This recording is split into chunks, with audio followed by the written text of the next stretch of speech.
श्रीभगवानुवाच लोकेऽस्मिन् द्विविधा निष्ठा पुरा प्रोक्ता मया नघ ज्ञानयोगेन सांख्यानां कर्मयोगेन যোগিনাম।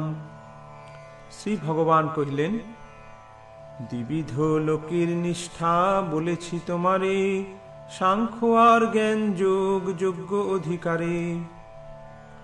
পরমেশ্বর ভগবান বললেন, হে নিষ্পাপ অর্জুন, আমি ইতিপূর্বে ব্যাখ্যা করেছি যে দুই প্রকার মানুষ আত্মোপলব্ধি করতে চেষ্টা করে। কিছু লোক অভিজ্ঞতালব্ধ দার্শনিক জ্ঞানের আলোচনার মাধ্যমে নিজেকে জানতে চান এবং অন্যেরা আবার তা ভক্তির মাধ্যমে জানতে চান।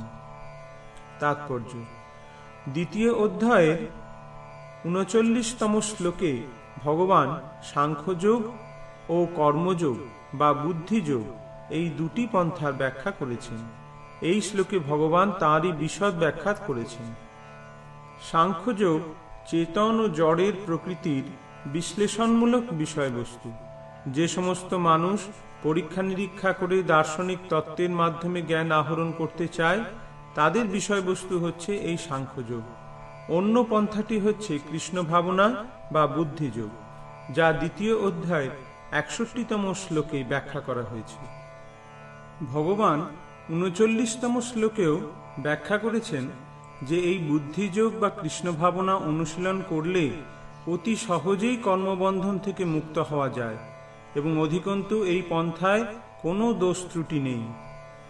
৬১তম শ্লোকে ব্যাখ্যা করে বলা হয়েছে যে ভগবান শ্রীকৃষ্ণের উপর সম্পূর্ণভাবে নির্ভর করাই হচ্ছে বুদ্ধিযোগ এবং তার ফলে দুর্দমনীয় ইন্দ্রিয়গুলি অতি সহজেই সংযত হয়। তাই এই দুটি যোগই ধর্ম ও দর্শন রূপে একে অপরের উপর নির্ভরশীল।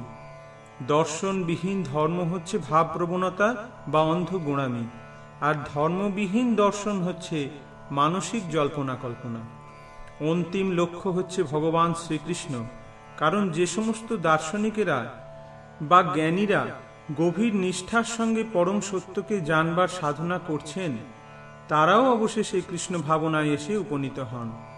ভগবদ্গীতায়ও এই একই কথা বলা হয়েছে। সমগ্র পন্থাটি হচ্ছে পরমাত্মার সঙ্গে সম্পর্কের পরিপ্রেক্ষিতে আত্মার স্থিতি হৃদয়ঙ্গম করা। পরোক্ষ পন্থাটি হচ্ছে দার্শনিক জল্পনা কল্পনা, যার দ্বারা ক্রমান্বয়ে সে কৃষ্ণ ভাবনামৃতের স্তরে উপনীত হতে পারে। আর অন্য পন্থাটি হচ্ছে ভগবান শ্রীকৃষ্ণকে পরম সত্য, পরমেশ্বর বলে উপলব্ধি করে তাঁর সঙ্গে আমাদের সনাতন সম্পর্কের প্রতিষ্ঠা করা। এই দুটির মধ্যে কৃষ্ণ ভাবনার পন্থাই শ্রেয়, কেননা এই পন্থা দার্শনিক জল্পনা কল্পনার মাধ্যমে ইন্দ্রিয়গুলির শুদ্ধিকরণের উপর নির্ভরশীল নয়। কৃষ্ণ ভাবনামৃত স্বয়ং শুদ্ধিকরণের পন্থা এবং কৃষ্ণ ভাবনার অমৃত প্রবাহ স্বতঃস্ফূর্ত হয়ে অন্তরকে কলুষমুক্ত করে। ন কর্মণামনারম্ভান নৈষ্কর্মং পুরুষোষ্ণুতে ন চ সন্ন্যাসনাদেব সিদ্ধিং সমধিগচ্ছতি। বিহিত কর্মের নিষ্ঠা না করি আরম্ভ, নৈষ্কর্ম জ্ঞান যে চর্চা হয় এক দম্ভ। বিহিত কর্মের ত্যাগে চিত্তশুদ্ধি নয়, কেবল সন্ন্যাসে কার্য সিদ্ধি নাহি হয়। কেবল কর্মের অনুষ্ঠান না করার মাধ্যমে কর্মফল থেকে মুক্ত হওয়া যায় না, আবার কর্মত্যাগের মাধ্যমেও সিদ্ধি লাভ করা যায় না।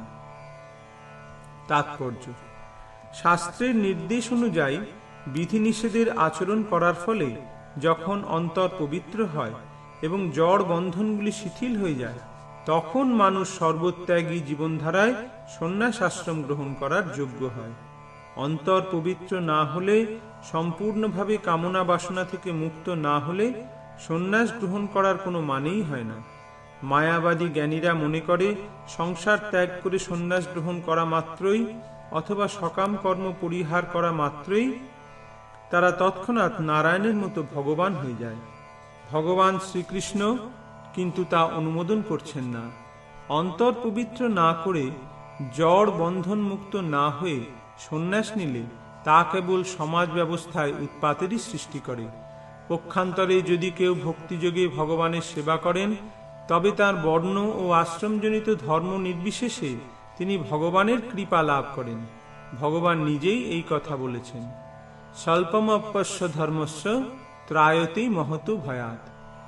এই ধর্মের স্বল্প আচরণ করলেও জড়জগতের মহা ভয় থেকে ত্রাণ পাওয়া যায়। কর্মনৈব হি সংসিদ্ধিম আস্থিতা জনকাদয়ঃ লোক সংগ্রহমেবাপি সংপশ্যন কর্তুমর্হসি। জনকাদি মহাজন কর্মসাধ্য করি সিদ্ধি লাভ করেছিল আপনি আচরি। তুমিও সেরূপ করো লোকশিক্ষা লাগি, লোভ নাই কিছু মাত্র মর্কট বৈরাগী। জনকাদি রাজারাও কর্ম দ্বারাই সংসিদ্ধি প্রাপ্ত হয়েছিলেন। অতএব জনসাধারণকে শিক্ষা দেওয়ার জন্য তোমার কর্ম করা উচিত। তাৎপর্য: জনক রাজা আদি মহাজনেরা ছিলেন ভগবত তত্ত্বজ্ঞানী, তাই বেদের নির্দেশ অনুসারে নানা রকম যাগযজ্ঞ করার কোনো বাধ্যবাধকতা তাদের ছিল না। কিন্তু তা সত্ত্বেও লোক শিক্ষার জন্য তারা পুঙ্খানুপুঙ্খভাবে সমস্ত বৈদিক আচার অনুষ্ঠান করতেন।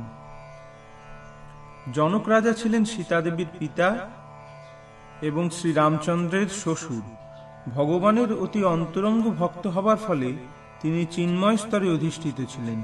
কিন্তু যেহেতু তিনি মিথিলার রাজা ছিলেন, তাই তাঁর প্রজাদের শিক্ষা দেওয়ার জন্য তিনি শাস্ত্রোক্ত কর্মের অনুষ্ঠান করেছিলেন। তেমনি ভগবান শ্রীকৃষ্ণ এবং তাঁর চিরন্তন সখা অর্জুনের পক্ষে কুরুক্ষেত্রে যুদ্ধ করার কোনো দরকার ছিল না। কিন্তু সদুপদেশ ব্যর্থ হলে হিংসা অবলম্বনেরও প্রয়োজন আছে, এই কথা সাধারণ মানুষকে বোঝাবার জন্য তাঁরা যুদ্ধে নেমেছিলেন। কুরুক্ষেত্রের যুদ্ধের আগে শান্তি স্থাপন করার জন্য নানাভাবে চেষ্টা করা হয়েছিল। এমনকি ভগবান শ্রীকৃষ্ণ নিজেও বহু চেষ্টা করেছিলেন, কিন্তু দুরাত্মারা যুদ্ধ করতেই বদ্ধপরিকর। এই রকম অবস্থায় যথার্থ কারণে হিংসার আশ্রয় নিয়ে তাদের উপযুক্ত শিক্ষা দেওয়াটা অবশ্য কর্তব্য। যদিও কৃষ্ণ ভাবনাময় ভগবত ভক্তের জড়জগতের প্রতি কোনো রকম স্পৃহা নেই, কিন্তু তবুও তিনি সাধারণ মানুষকে শিক্ষা দেবার জন্য কর্তব্য কর্মগুলি সম্পাদন করেন। অভিজ্ঞ কৃষ্ণ ভক্ত এমনভাবে কর্ম করেন যাতে সকলে তার অনুগামী হয়ে ভগবত ভক্তি লাভ করতে পারে। সেই কথা পরবর্তী শ্লোকেই বলা হয়েছে, যজ্জদাচরতি শ্রেষ্ঠ তত্তদেবেতরো জনঃ সযৎ প্রমাণং কুরুতে লোকস্তদনুবর্ততে। শ্রেষ্ঠ ব্যক্তি যাহা করে লোকেরও আদর্শ, ইতর জনতা যাহা করে হয় হর্ষ। শ্রেষ্ঠ ব্যক্তি যাহা কিছু প্রামাণ্য স্বীকারে, তাহাই স্বীকার্য হয় প্রতি ঘরে ঘরে। শ্রেষ্ঠ ব্যক্তি যেভাবে আচরণ করেন, সাধারণ মানুষেরা তার অনুকরণ করে। তিনি যা প্রমাণ বলে স্বীকার করেন, সমগ্র পৃথিবী তারই অনুসরণ করে। তাৎপর্য: সাধারণ মানুষদের এমনই একজন নেতার প্রয়োজন হয়, যিনি নিজের আচরণের মাধ্যমে তাদেরকে শিক্ষা দিতে পারেন। যে নেতা নিজেই ধূমপানের প্রতি আসক্ত, তিনি জনসাধারণকে ধূমপান থেকে বিরত হতে শিক্ষা দিতে পারেন না। শ্রীচৈতন্য মহাপ্রভু বলেছেন, শিক্ষা দেওয়ার শুরু করার আগে শিক্ষকের সঠিকভাবে আচরণ করা উচিত। এভাবেই যিনি শিক্ষা দেন তাকে বলা হয় আচার্য অথবা আদর্শ শিক্ষক। তাই জনসাধারণকে শিক্ষা দিতে হলে শিক্ষককে অবশ্যই শাস্ত্রের আদর্শ অনুসরণ করে চলতে হয়। কেউ যদি শাস্ত্র বহির্ভূত মন গড়া কথা শিক্ষা দিয়ে শিক্ষক হতে চায়, তাতে কোনো লাভ তো হয়ই না, বরং ক্ষতি হয়। মনুসংহিতা ও এই ধরনের শাস্ত্রে ভগবান নিখুঁত সমাজ ব্যবস্থা গড়ে তোলার শিক্ষা দিয়ে গেছেন, এবং এই সমস্ত শাস্ত্রের নির্দেশ অনুসারে সমাজকে গড়ে তোলাই হচ্ছে মানুষের কর্তব্য। এভাবেই নেতাদের শিক্ষা এই ধরনের আদর্শ শাস্ত্র অনুযায়ী হওয়া উচিত। যিনি নিজের উন্নতি কামনা করেন তার আদর্শ নীতি অনুসরণ করা উচিত, যা মহান আচার্যেরা অনুশীলন করে থাকেন। শ্রীমদ্ ভাগবতেও বলা হয়েছে, পূর্বতন মহাজনদের পদাঙ্ক অনুসরণ করে জীবনযাপন করা উচিত, তাহলেই পারমার্থিক জীবনে উন্নতি লাভ করা যায়। রাজা, রাষ্ট্রপ্রধান, পিতা ও শিক্ষক হচ্ছেন স্বাভাবিকভাবেই নিরীহ জনগণের পথপ্রদর্শক। জনসাধারণকে পরিচালনা করার মহৎ দায়িত্ব তাদের ওপর ন্যস্ত রয়েছে। তাই তাদের উচিত শাস্ত্রের বাণী উপলব্ধি করে শাস্ত্রের নির্দেশ অনুসারে জনসাধারণকে পরিচালিত করে এক আদর্শ সমাজ গড়ে তোলা। এটি কোনো কঠিন কাজ নয়, কিন্তু এর ফলে যে সমাজ গড়ে উঠবে তাতে প্রতিটি মানুষের জীবন সার্থক হবে।